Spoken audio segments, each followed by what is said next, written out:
Perkenalkan, nama saya Keisha Dewi Syafaah, mahasiswi kelas 3C dengan NPM 2314060-290 Program Studi Pendidikan Guru Sekolah Dasar Fakultas Keguruan dan Ilmu Pendidikan Universitas Nusantara PGRI Kediri.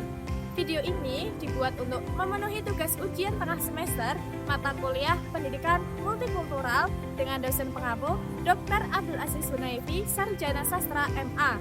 Pada kesempatan kali ini, saya akan menjelaskan implementasi pendidikan multikultural berdasarkan pengalaman saya selama melaksanakan pengenalan lapangan persekolahan atau PLP 1 di SD Negeri Burungan 4 Kota Kediri. Nah, sebelum masuk ke pembahasan yang utama di sini, saya akan menjelaskan secara singkat mengenai profil sekolah tempat saya melaksanakan PLP. Sekolah tersebut adalah SD Negeri Burungan 4 Kota Kediri. SD Burungan 4 merupakan sekolah dasar negeri yang berada di lingkungan perkotaan dengan latar belakang peserta didik yang cukup beragam. Nah, keberagaman tersebut dapat terlihat dari perbedaan agama, budaya lokal, karakter siswa, serta kemampuan akademik.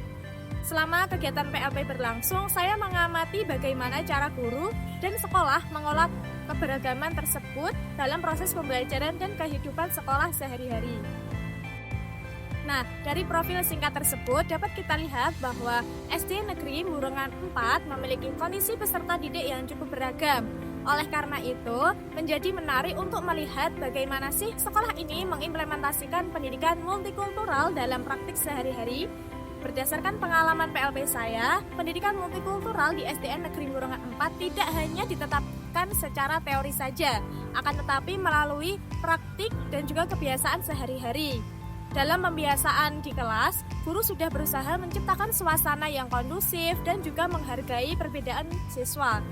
Siswa dengan kemampuan yang berbeda tetap belajar dalam satu kelas tanpa pemisahan atau diskriminatif. Di sini, guru juga memberikan pendampingan tambahan kepada siswa yang membutuhkan, serta memberikan kesempatan kepada siswa yang lebih aktif untuk membantu temannya.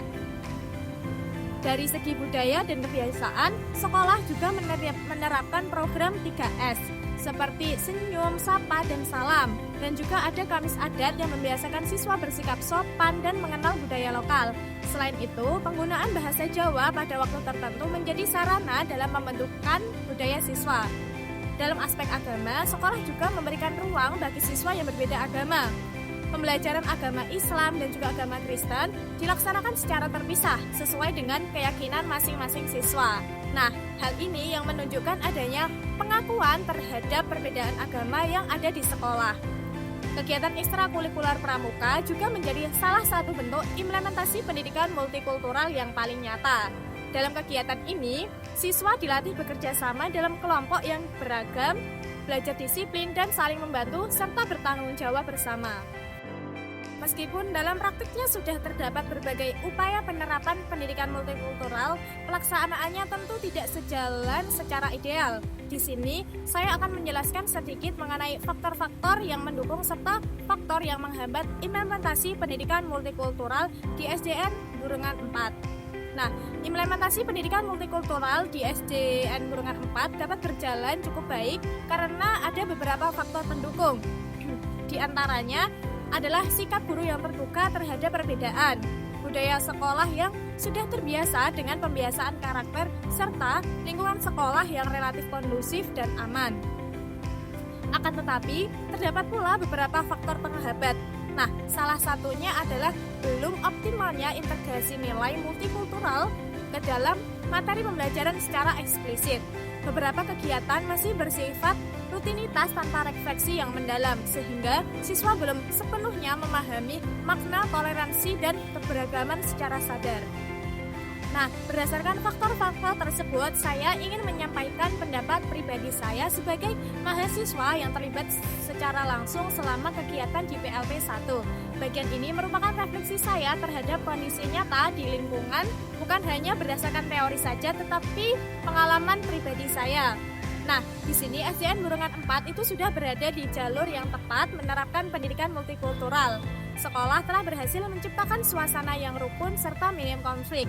Akan tetapi, harmoni masih tercipta cenderung bersifat permukaan.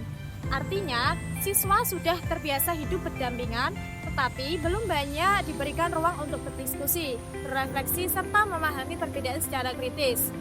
Pendidikan multikultural seharusnya tidak membiasakan siswa hidup rukun, tetapi mereka juga membantu memahami mengapa sih adanya perlu menghargai perbedaan. Dari hasil pengamatan dan refleksi saya selama PLP 1, menurut saya pendidikan multikultural di SD Negeri Murengan 4 sudah memiliki potensi yang besar untuk dikembangkan lebih optimal.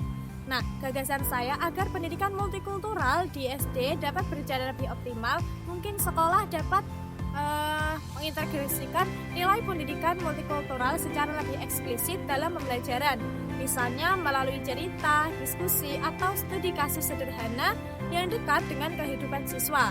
Yang kedua, menambahkan kegiatan refleksi, baik setelah pembelajaran maupun kegiatan ekstrakurikuler, agar siswa tidak hanya melakukan aktivitas saja, tetapi juga memahami maknanya. Dan yang ketiga, memberikan pelatihan atau pendampingan bagi guru terkait pembelajaran inklusif dan multikultural agar strategi yang digunakan lebih variatif dan merata. Nah, dengan langkah-langkah tersebut, pendidikan multikultural tidak hanya menjadi budaya di sekolah, tetapi juga menjadi kesadaran bagi semua siswa.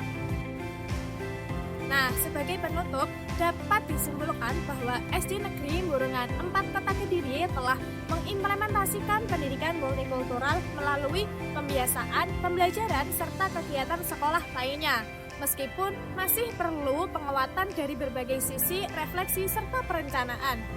Harapan saya untuk kedepannya semoga sekolah dapat mengembangkan pendidikan multikultural secara lebih mendalam, sehingga mampu membentuk peserta didik yang tidak hanya cerdas secara akademik, tetapi juga memiliki sikap yang toleran, adil, dan menghargai keberagaman.